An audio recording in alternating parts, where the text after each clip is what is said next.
День за днем мы следим за развитиями событий в республике и за ее пределами. Подводя итоги этой недели, я и мои коллеги расскажем о самых заметных новостях. В эфире программа «Якутия. День за днем», в студии Валерия Наумова. Коротко о темах выпуска. Режим повышенной готовности объявили в горном районе республики из-за повышения уровня воды на реках Хар-Балаган, Дюктюене и Чекыя.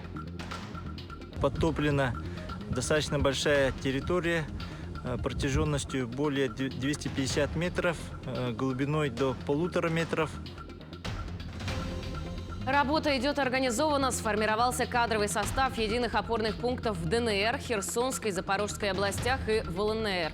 Состоялось совещание единого координационного центра. Вопросы снабжения наших подразделений на фронте решены в рамках Министерства обороны. Сегодня мы в основном уделяем внимание поддержанию боевого духа. Дети из многодетной семьи не могут посещать учебные заведения. Причина – талые воды. В Сайсарском округе затопило целый ряд частных домов. В данное время мы сейчас проводим экспериментальные работы на Бекетова 35 по монтажу переносного лотка для перекачки талых вод. Если данный эксперимент покажет свою эффективность, то мы тоже здесь данный способ опробуем. Шествие «Бессмертный полк» с портретами героев по всей стране в этом году пройдет в новом формате. Почтить память героев можно будет несколькими способами. Мы направили, как штаб Бессмертного полка, рекомендации во все районы, в общественные советы, для того, чтобы провести нашу акцию, которая стала очень такой традиционной, воистину народной, в новых форматах во всех районах нашей республики. Креатив якутян оценили в Москве. В столице открылась выставка «Косплей», где все экспонаты были сделаны ребятами из Якутии.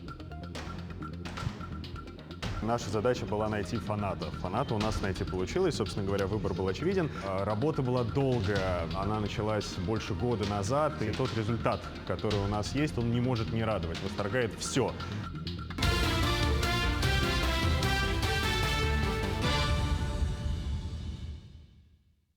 Ледоход начался на 2 суток раньше средних многолетних сроков в верхнем течении реки Алекмы, правом притоке реки Лены 5 мая. Уровни воды при вскрытии отмечаются на 0,9 метра выше нормы. На реке Лене нижняя кромка ледохода наблюдается на территории Иркутской области. На реке Витим, правый приток реки Лены, отмечается незначительный подъем уровня и наблюдается закраины. На реке Алдан и его притоках продолжается суточный рост уровня воды с интенсивностью от 10 до 30 сантиметров. Наблюдается вода на льду и закраины. На реках Амга и Вилюй отмечается подъем уровня воды с интенсивностью от 5 до 10 сантиметров за сутки. Наблюдается ледостав и закраины. Режим повышенной готовности объявили в горном районе республики из-за повышения уровней воды на реках Хар-Балаган, Дюктюене и Чекыя. Режим ЧС введен в селе Ерт. В населенном пункте подтопило дворовые территории. Уровень воды составил 292 сантиметра при норме 273. Остановлена работа центральной котельной. Без тепла остались более 90 домов и соцобъектов. Отселено всего 28 человек, в том числе 16 детей. Отогнано в безопасное место 16 голов крупного рогатого скота. Сейчас в селе с рабочим визитом находится первый зампред правительства Дмитрий Садовников. Что касается села Бяськёль, здесь территории 2 домохозяйств оказались затоплены талыми водами. В населенном пункте сохраняется тяжелая обстановка. Между тем, временно закрыли участок автодороги Кабяй, соединяющий Горный и Кабяйский районы из-за повышения уровня талых вод. Подтоплена достаточно большая территория протяженностью более 250 метров, глубиной до 1,5 метров. Управлением республиканской дороги введено ограничение движения по данной дороге. Вводится также ограничение по муниципальной дороге Ортосурт-Кептин. Силами ДПС будет сформирована группа, которые будут контролировать ограничение движения по дорогам на территории нашего района. Более 100 сельхозхозяйств находятся в зоне подтопления, где содержится 35 тысяч особей крупного рогатого скота и столько же голов лошадей. Всего числится 116 пунктов временного содержания скота и лошадей. Как отмечают в Минсельхозе региона, сейчас идут ремонтные работы изгородей. Также предусмотренный необходимый объем сена для перевозки до пунктов временного содержания скота и лошадей. Проведены тренировочные мероприятия по отгону лошадей и скота на незатопляемые участки в 14 муниципальных образованиях. Помимо этого издан приказ Управления мелиоризации об организации весеннего паводка через гидротехнические сооружения. Предусмотрено еще дополнительно 14 миллионов рублей для того, чтобы еще провести паводок по этим ГТСам, ну, скажем, нормально, потому что на местах сейчас в 11 объектах завозится ПГС, еще бутовый камень в 10 объектах, потому что опасность все-таки есть. Но на сегодня по оперативным данным дежурств на местах такой сложной ситуации пока нет. К другим новостям. Украина пыталась нанести удар 2 беспилотниками по Кремлю. Так, в ночь на 4 мая 2 беспилотных летательных аппарата вплотную приблизились к зданию Кремля. Российские военные и спецслужбы вывели беспилотники из строя. Пострадавших в результате украинской атаки нет. Глава государства не пострадал. Кремль расценивает попытку удара киевским режимом как спланированную террористическую акцию и покушение на президента России накануне Дня Победы. В пресс-службе Кремля отметили, что Россия оставляет за собой право ответить на попытку удара, где и когда посчитает нужным. Полпред президента на Дальнем Востоке Юрий Трутнев посетил зону проведения специальной военной операции. В ходе визита он встретился с командованием российской группировки, с бойцами-дальневосточниками, которые проходят службу в зоне спецопераций.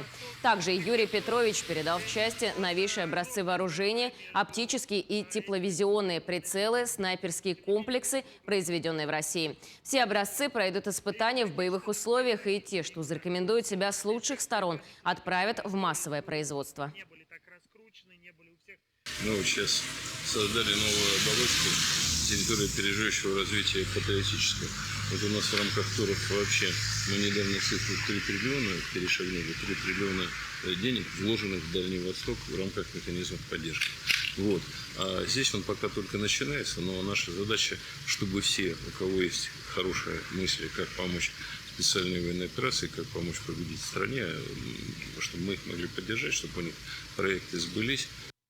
Между тем, механизм передачи и учета помощи участникам специальной военной операции обсудили на совещании Единого координационного центра по определению технологических видов закупки. Как отметил председатель Координационного центра по всесторонней помощи воинам-якутянам Андрей Федотов, в данный момент работа идет организованно. Сформировался кадровый состав единых опорных пунктов в ДНР, Херсонской, Запорожской областях, а также в Луганской Народной Республике. Вопросы снабжения наших подразделений на фронте решены в рамках Министерства обороны. Сегодня мы в основном уделяем внимание поддержанию боевого духа. Это значит связи с Родиной, связи со своими улусами, поселками, селами. Сегодня у нас сформирован график выезда глав муниципалитетов. Мы просим и предлагаем им прежде всего привести привет с Родины от своих близких. Второе, с точки зрения помощи в материально-техническом снабжении, сегодня упор делается на дополнительное оборудование, которое необходимо для более эффективного выполнения боевых задач. Опорные пункты Единого координационного центра Якутии работают в Донецкой Народной Республике с раннего утра и до позднего вечера. Ворота склада практически не закрываются. То привезли целую «Газель», груженную обмундированием, то приехал УАЗик с десятками коробок с бензопилами и рациями. Очень часто помощь землякам привозят представители улусов. Продолжит Александр Хавренко. В 8 утра ворота склада опорного пункта уже открыты. Прибыл автомобиль с гуманитарной помощью из республики. А чуть позже за посылками должны приехать якутяне, стоящие в расположении неподалеку. Алексей Куприянов из Алётминска начал возить гуманитарную помощь своим ребятам с первых дней мобилизации. Сначала привозил необходимое в воинские части Дальнего Востока, а после стал регулярно приезжать в ДНР. объехали все части, которые были. Мариуполь, Мелитополь. Дальше уже невозможно было ехать. Мы пацанам все довезли, что хотели, вручили нашим алекинским. Когда приехали, это было удивление. Как может глава района приехать, да, земляки, и еще привезти вслед за ними, что они хотели, да, потому что тут невозможно было где-то что купить. Это было удивление и, радость, когда вот встречаешься. Не отстает и Ленский район. Администрация города, предприниматели и простые жители регулярно собирают средства на покупку необходимых вещей для своих земляков. Некоторые из которых служат в том числе и в войсках специального назначения, в самых горячих точках спецоперации. Поблагодарить Республику Саха-Якутия, город Ленск, получается, главу города Ленска Абельманова и ребят в лице Исрапилова Магомеда Магомедовича за вклад в помощь гуманитарная. Это те же станции, это те же автомобили, которые очень сильно здесь нужны, легковые автомобили. Они отправляют, делают, восстанавливают, отправляют нам. Вот ездим, пользуемся. Наш медбат сейчас тоже обзавелся машиной. Это благодаря городу Ленску, ребятам, обычным ребятам. О гуманитарной миссии республики в ДНР знают не только якутяне. В расположении вместе с нашими бойцами служат бойцы со всего Дальнего Востока, которые не перестают удивляться тому, как оперативно и масштабно налажена работа. К ребятам идут частые подвозы, неважно, что это либо амуниция, либо какие-то средства. Также идут дроны, и дорогостоящие, и средней стоимости. По поводу гуманитарки работа идет. То есть даже хоть я и не являюсь якутом, а являюсь хабаровчанином, жителем Хабаровска, то есть здесь идет довольно-таки плотная, хорошая работа. То есть ребята по мере возможности, по запросам, отрабатывают. Буквально на днях в опорный пункт Донецкой Народной Республики прибыл гуманитарный десант из Амгинского, а чуть позже и из Оленёкского района. И практически каждую неделю едут якутяне в зону СВО, чтобы поддержать земляков. Александр Хавренко, Петр Шестаков, Донецкая Народная Республика. В целом, с первых дней специальной военной операции Якутия активно помогает защитникам Родины и их семьям. И, конечно же, каждого вернувшегося бойца встречают в аэропорту. Подробности встречи в Имиконском районе у нашего корреспондента Светланы Поцелуевой. Бойца отряда «Барс» торжественно встречали в Уснырском аэропорту. Сокращай путь! Ура! Вы патриот по поселку Уснера. Вы, как сам пример, наше подрастающее поколение, да? Поэтому мы искренне рады видеть вас в вашем поселке Уснер. Теперь вся семья в сборе. Этой встречи ждали целых полгода. В сентябре глава семьи ушел добровольцем на специальную военную операцию. С нетерпением ждал возвращения отца сын Алексей. Я очень сильно, что папа вернулся. И что... Я папа герой? Да. Гордишься? Горжусь. Да, встретили очень позитивно. Огромное спасибо. Не ожидал такого прям внимания, но очень приятно, да. Поселок и районная администрация у нас здесь на месте. Большое спасибо им, что помогали семье. Это тоже ощутимо, когда семья под присмотром, да, переживаешь же все же, разные ситуации бывают здесь. И спокойно было. В планах Сергея работать, жить, любить, учить молодежь, защищать и любить свою родину. Но если возникнет необходимость, он вновь готов вернуться в отряд. Светлана Поцелуева, Андрей Неустроев, Кирилл Бабичук, Уснера. Продолжим подводить итоги минувшей недели после небольшой рекламы. Оставайтесь с нами.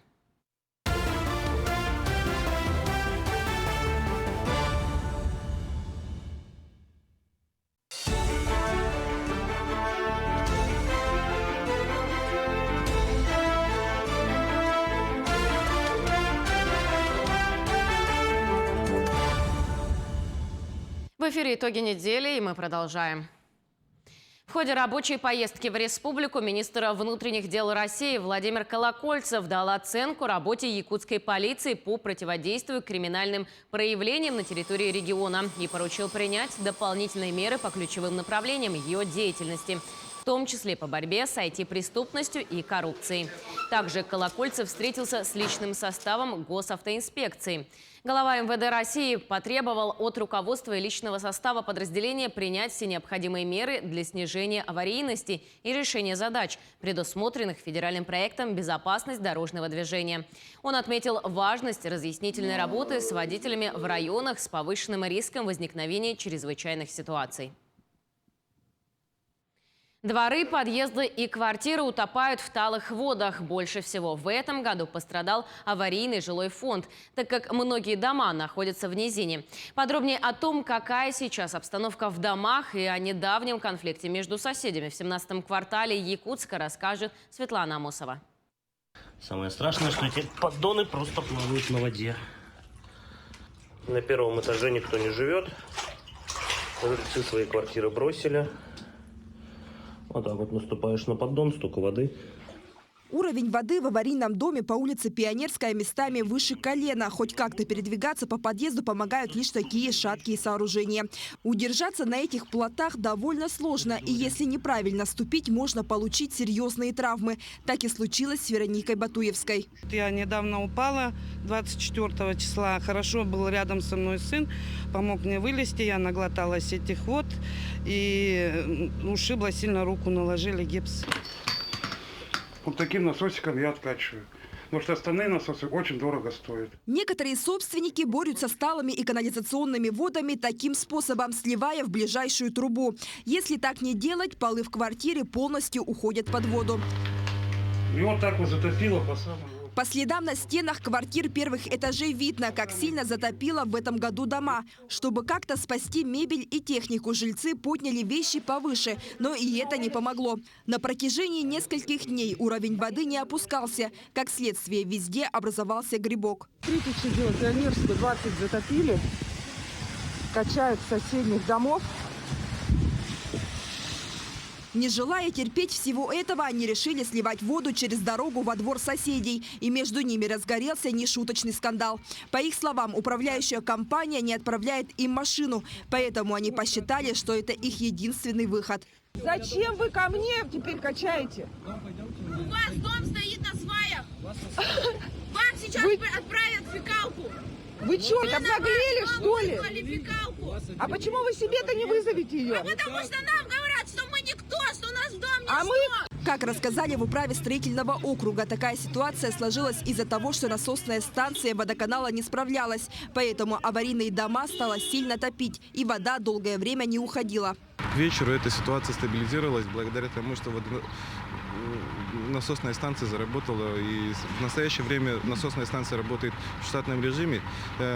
Дома не топят. Только по строительному округу ежедневно под воду уходило по 10 домов. И буквально только прошлой ночью был откачан последний дом. На сегодняшний день под особым контролем находятся 4 многоквартирных здания. На помощь управе в прошлом месяце было прикреплено Министерство жилищно-коммунального хозяйства. Сейчас они совместно работают над откачкой вод с квартальных территорий, дорог и частного сектора. Светлана Амосова, Павел Пахомов, Джулсин Акентьев, Якутск. Еще одни жертвы талых вод. Дети из многодетной семьи не могут посещать учебные заведения. В Сайсарском округе талыми водами затопило целый ряд частных домов. Проблему увидела Марферина Алексеева. С такой ситуацией жители улицы Винокурова сталкиваются впервые. Сезонные лужи и затопленные дворы – проблема ежегодная. Однако в дома вода проникла впервые. Бытовую технику люди вытаскивают прямо во двор. Прием пищи там же, на открытом воздухе. Благо погода располагает, с горечью комментируют пострадавшие. Ну вот все, что смогли, вынесли мы. Попросила старшего сына, чтобы мне его вернули, его в армию забрали с РСП. На один день. Вот он мне помог вынести холодильники. И вот я 5-й день живу в машине. А младшего сына мне пришлось сестре пока отдать. Чтобы он там жил, потому что в доме невозможно. Там все в воде, диваны все в воде, все утонуло вообще полностью все. В многодетной семье Харовых 7 детей. Полностью затоплен двор. Вода проникла в дом. Вывести детей нет возможности. Из-за сложившейся ситуации дети не посещают образовательные учреждения. Дети не ходят в садик. Младшие не ходят в школу, потому что не можем выйти просто. Такси сюда не приезжает. Даже если приезжает, то отсюда до там за километр до школы там самая минимальная цена 300 рублей. Мы не можем снять квартиру, потому что у нас 7 детей. Это нам нужна не одна маленькая, не однокомнатная квартира, минимум двухкомнатная. Но когда вот слышат, что у нас 7 детей, никто не соглашается. Соседская семья Григорьевых проживает в своем частном доме с 90-х годов. И несмотря на капитальный ремонт фундамента, также пострадала от талых вод. Со слов старожил, раньше талые воды уходили в озеро, которое ликвидировали застройщики еще в 2012 году. Но после того, как застройку произвело водоканал, свои новые сооружения и соседняя организация тоже, получается, там цементные заводы все сливала. Там в воде как бы стало некуда уходить, да? И вот она здесь местами стала у нас проступать. Хотя даже в свое время когда-то вот нам давали замечания, как жителям частного сектора, что здесь нельзя строить рядом туалеты, да, так как у нас водоохранная зона здесь, да. Вот у нас здесь, допустим, застройщик СТ строится, да, непосредственно тоже влияет на выдав грунта, да, талых вод. На соседнем участке компании СТ строятся многоквартирные дома. Разрешение на строительство застройщик получил еще в 2018 году. Участок расположен примерно на 1,5–2 метра выше частного сектора. Со слов специалистов, все зимние осадки были своевременно вывезены. Нами был проведен определенный объем работ, вывезено с территории строительного участка порядка 300 кубических метров снега. Это работы были проведены в марте-апреле месяце. Последний автомобиль мы вывозили 24 апреля. Так что речи быть не может о том, что мы топим. Мы, наоборот, отсюда весь снег почти вывезли. В плане строительства у нас работ будет установлена с северной стороны участка подпорная стенка, которая будет предотвращать, наоборот, поступление с данного строительного участка талой воды, снеговой воды, дождевой воды на соседние, наоборот, участки. Наоборот, мы благоустраиваем здесь. А специалисты Сайсарской управы подключили дополнительные силы для откачки талых вод. Но даже этого мало. Работники дежурят сменами, но вода поступает, а число заявок только растет. У нас не хватает буквально ни рук, ни техники, ни вообще времени физически не хватает. Получили дополнительные эти приспособления. Также нам помогает Министерство экологии, которые нам поручили помогать. Специалисты управы пробуют новый метод откачки воды, который заключается в монтаже переносного лотка. Сегодня эксперимент проводится по адресу Бекетова. Если метод покажет свою эффективность, его планируют применить и по улице Винокурова. Марфелина Алексеева, Григорий Охлопков, Якутск. Если у одних встречаются временные проблемы с домом, то у других – радостное событие. Так, 24 семьи поселка Чульман стали новоселами. В торжественной обстановке им вручили ключи от новых квартир по программе переселения из аварийного жилья. За время действия этой программы более 1000 семей Чульмана должны улучшить свои жилищные условия. Кто-то переедет в новые дома, кому-то подберут на вторичном рынке. Продолжит Тамара Игнатьева. Подрядчиком строительства нового 4-этажного дома стала компания «Альянс-2005», которая сдает в поселке уже 12-й дом. Сданная новостройка – это 24 двух- и трехкомнатных квартир общей площадью 1100 квадратных метров. В июле месяц, до июля месяца здесь будет полностью проведено, прилегающая территория, полное благоустройство, бордюрный камень лежит, все есть, денежные средства есть, и компания гарантийные письма выдала. То есть, это практика наша, по крайней мере, у нас никогда не было проблем с застройщиками по этому вопросу. Это все будет преобразиться, будет как положено. Сегодня Нива Ляуман стала хозяйкой двухкомнатной квартиры. Она живет в поселке 44-й год, 27 из них в маневренном жилье. Проработала всю жизнь поваром. У Нивы Ивановны 3 детей и 7 внуков. Я всю Москву вижу. Главное, что комнаты мне понравились туда и туда. И все чудесно, и так высоко, и все, все, я не в гробу, я в квартире живу. Буду жить. Спасибо, солнышко, все сторона. Я очень рада, я очень рада, я очень довольна, я, благодарю свою администрацию и всех, кто участвует участвовал в этом доме и кто взял очередь мою. Ну, в смысле, не взял, а как сделал очередь вот на этот домик. Всего с 2016 года в Чульмане введено 17 домов. 880 семей поселка решили свой квартирный вопрос. В планах постройка 3 домов по 50 квартир. Таким образом, еще 150 семей в текущем году будут переселены из аварийного жилья и станут обладателями новых квартир. Тамара Игнатьева, Вадим Барашков, Нерингри. Перейдем к другим темам. Генеральный директор Всемирной организации здравоохранения объявил о завершении действовавшего с 2020 года режима чрезвычайной ситуации по COVID-19 в мире. Об этом решении он сообщил в пятницу на брифинге в Женеве, согласившись с соответствующей рекомендацией экспертов ВОЗ. Он отметил, что с начала пандемии вирус унес жизни как минимум 20 миллионов человек. В России жертв COVID-19 почти 400 тысяч. Маски и вакцины из повестки не уходят. Глобальной угрозы больше нет. Но ВОЗ предостерегает о риске новых вспышек. Не только ковид, но и холера и корь относятся к заболеваниям, представляющим угрозу эпидемии. При подозрении на выявление особо опасной инфекции в действии приводится комплексный план, который позволит не допустить ее распространения. В Алдане прошли тактические учения по отработке экстренных мер. Какова степень готовности, узнала Татьяна Вахнина.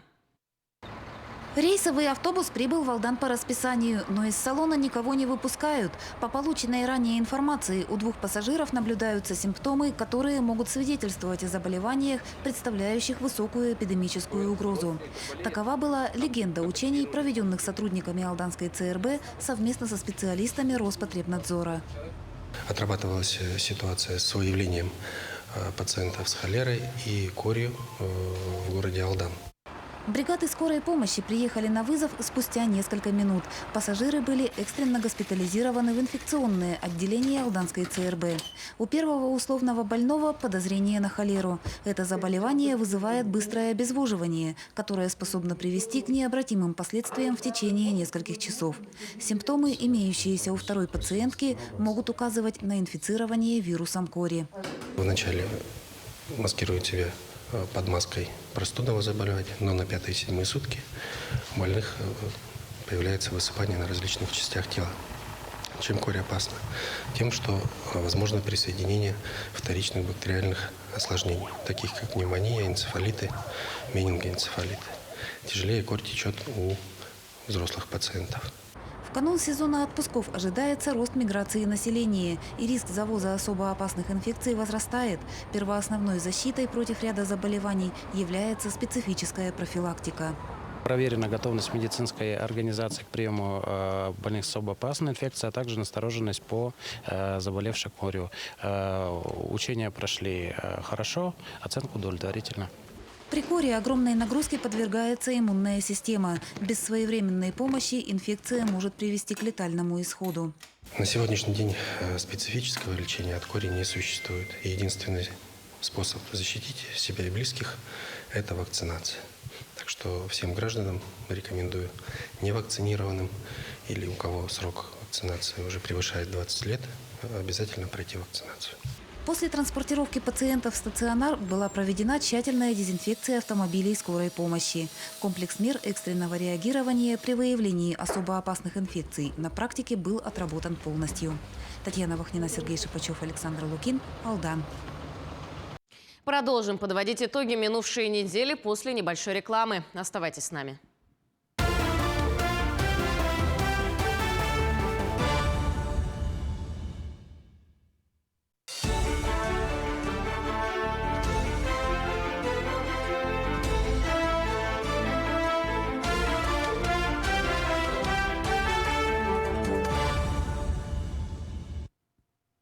В эфире «Итоги недели», и мы продолжаем.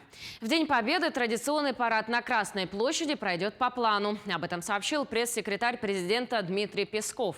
Президент России Владимир Путин, как всегда, примет в нем участие. По словам Пескова, изменений в графике Путина на фоне атаки беспилотников на Кремль нет. В свои 99 лет ветеран войны Наум Слепцов выглядит бодро, с радостью ждет 78-летия Великой Победы. Он участвовал в Восточном фронте в наступлении на Харбин. Был пулеметчиком 152-го батальона 36-й Красной армии. Вместе с боевыми товарищами разбил войска японских империалистов, выполнял сложные задания. После демобилизации работал в нескольких районах Якутии учителем русского языка. Также Наум Слепцов активно пропагандирует спорт. С 2010 года проводит лично-командный турнир по шахматам, шашкам и сам же награждает победителей. На этой неделе во дворце 50 лет Победы 200 шахматистов и шашистов соревновались за призовые места. Общий призовой фонд ветерана, участника Великой Отечественной войны, составил 200 тысяч рублей. Сердечно поздравляю с наступающим самым радостным праздником Дня Победы. Желаю всем весеннего хорошего настроения, счастья, здоровья, благополучия и, конечно, долголетия. Всероссийская молодежная патриотическая акция «Свеча Победы», посвященная 78-летию Победы в Великой Отечественной войне, пройдет в столице региона 7 мая. Участники патриотической акции почтут минутой молчания память павших героев и выложат свечами слово «Помним». В этом году акция пройдет около Триумфальной арки на площади Победы в 20:00. Сбор участников начнется в 19 часов. В этом году вековой юбилей отметит ветеран ВОВ, жительница города Мирный Нина Ильинична Провоторова. По словам ветерана, война ее настигла в возрасте 20 лет. Во время Великой Отечественной войны Нина Ильинична трудилась в тылу, работала на сельском производстве. Она свидетель и участник многих исторических событий. А ее судьба – образец мужества, стойкости и любви к своей родине и семье. 9 мая в доме каждого ветерана особенный праздник, которого всегда ждут с нетерпением. Ведь эти люди, как никто, знают цену тому дню, когда слово «победа» навсегда отпечаталось в их жизни и истории. 99-летняя Нина Ильинична Провоторова не исключение. Война ее настигла в возрасте 20 лет. Когда началась война, я окончила 9 класс. Нам сказали: девчонки, война. Ну, как началась, так и кончится. И только к вечеру мы поняли, что это такое. Мы тогда только слушали, что творится на фронте.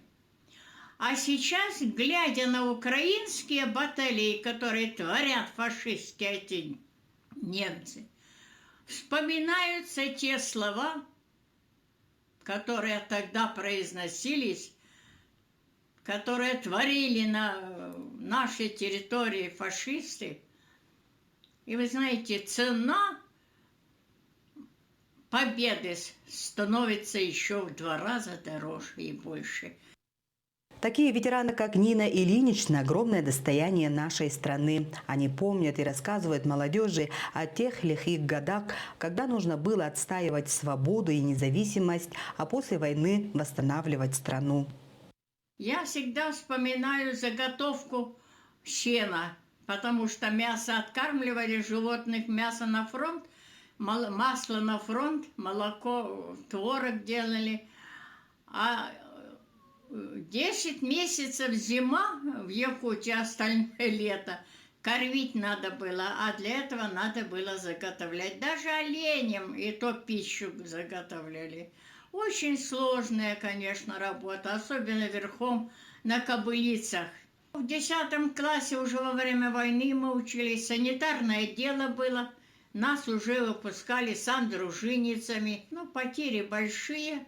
И главное, благодать. Восстановили же за 4 года, восстановили страну, разрушенную немцами до Волги.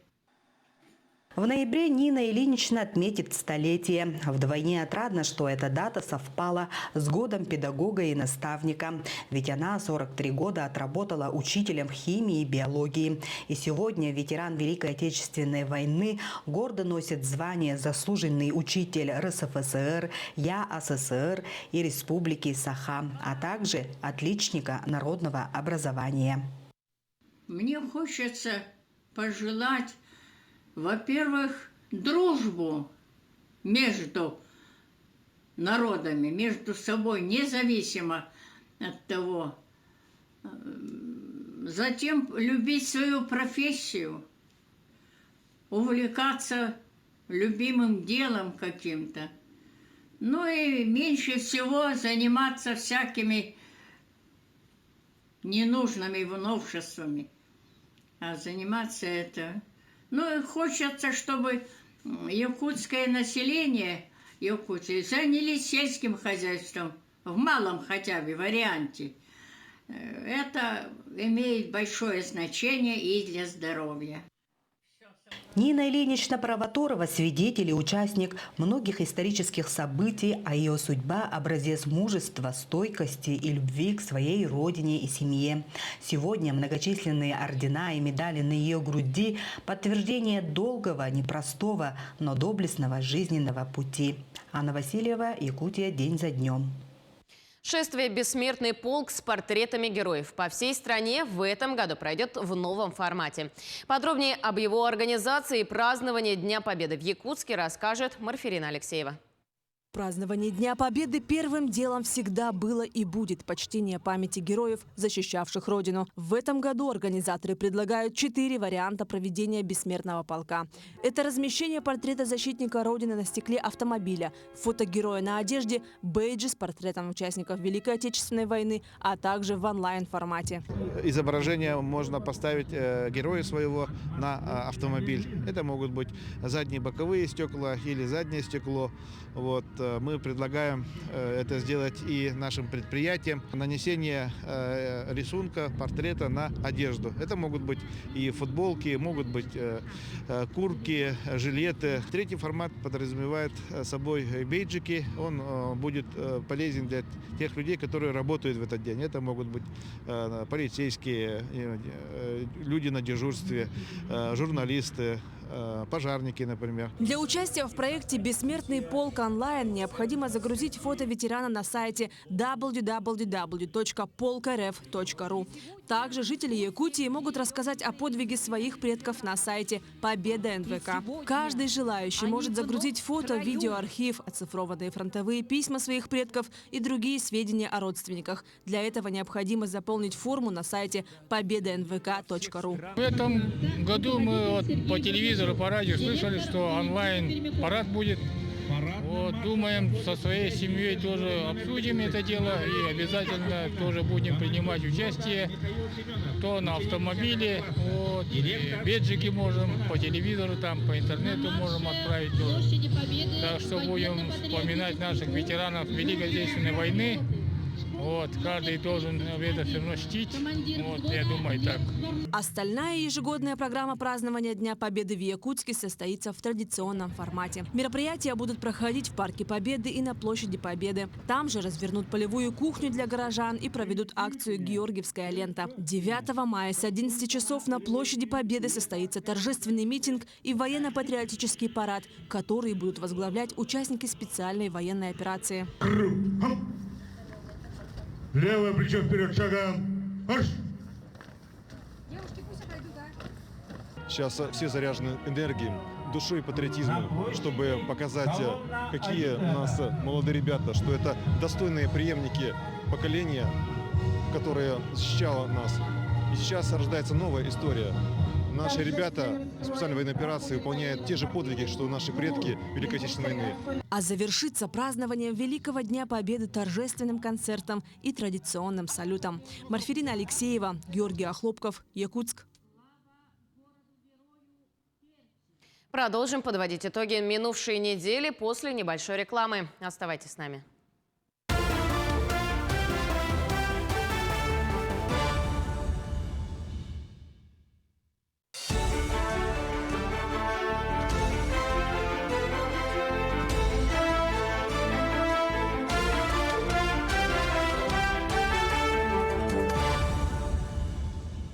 В эфире «Итоги недели», и мы продолжаем.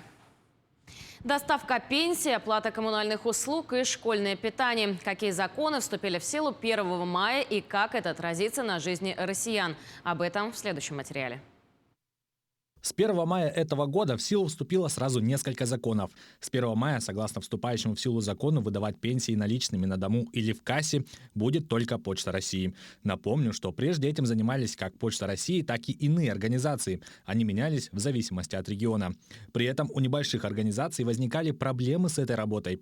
Чтобы привезти пенсию в отдаленные деревни и села, например, в период паводка, нужно было арендовать специальную технику, на что у небольших компаний просто не было денег. Теперь, кроме почты, никакие компании выдавать пенсии наличными не будут. Переход на новые правила произведут в автоматическом режиме. Писать заявление для этого не нужно. Безналом выплаты по-прежнему будут доставлять через банки. Членам летных экипажей самолетов гражданской авиации и работникам угольной промышленности пересчитают ежемесячную надбавку к пенсии. Она им положена в связи с вредными, опасными, напряженными и тяжелыми условиями труда. Согласно действующему законодательству, размер выплат корректируют 4 раза в год – 1 февраля, 1 мая, 1 августа и 1 ноября. Право на доплату к пенсии имеют члены летных экипажей воздушных судов гражданской авиации, у которых есть необходимая выслуга лет. Для мужчин это 25 лет, а для женщин не менее 20 лет. Этот срок может быть снижен на 5 лет, если сотрудник ушел с должности по состоянию здоровья. Также право на доплату имеют и некоторые категории работников угольной промышленности. Это в том числе бывшие шахтеры и работники горно-спасательных частей. Исполнитель услуг питания школьников должен будет согласовывать с заказчиком меню для каждой возрастной группы детей. Такое постановление правительства вступает в силу с 1 мая.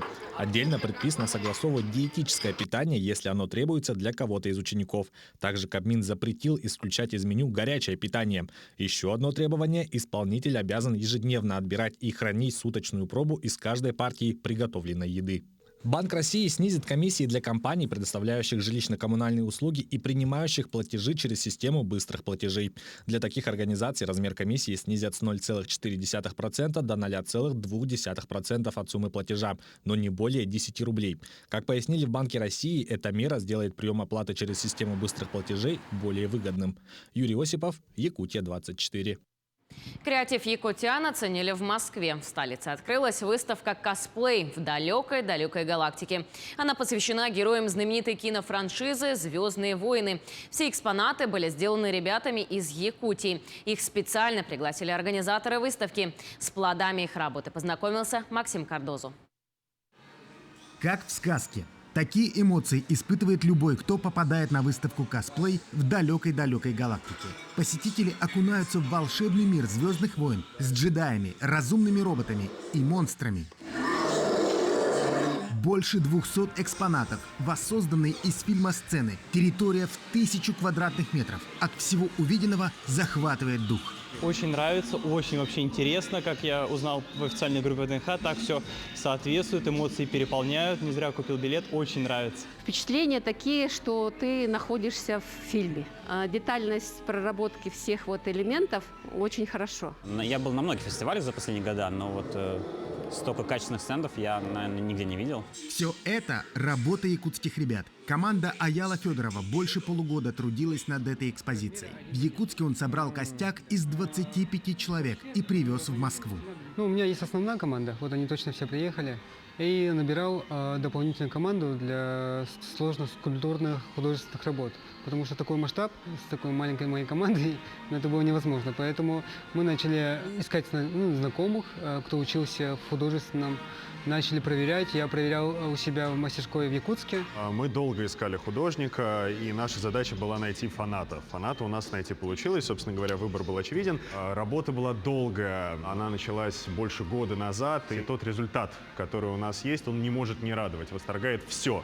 Начиная от элементов брони, заканчивая крупномасштабными экспозициями и большими экспонатами. Выставка будет работать до конца года, и любой желающий сможет посмотреть на работу якутских мастеров в 21-м павильоне ВДНХ. Максим Кардозу, Виктор Олесов, Москва. Канал НВК «Саха» возглавила рейтинг региональных телеканалов России. По среднему охвату в процентах от населения лучшими стали НВК «Саха» Якутск, ТВ-ком Улан-Удэ и БСТ-24 Братск. Также НВК «Саха» лидирует и по средней доле телесмотрения, и по среднему охвату.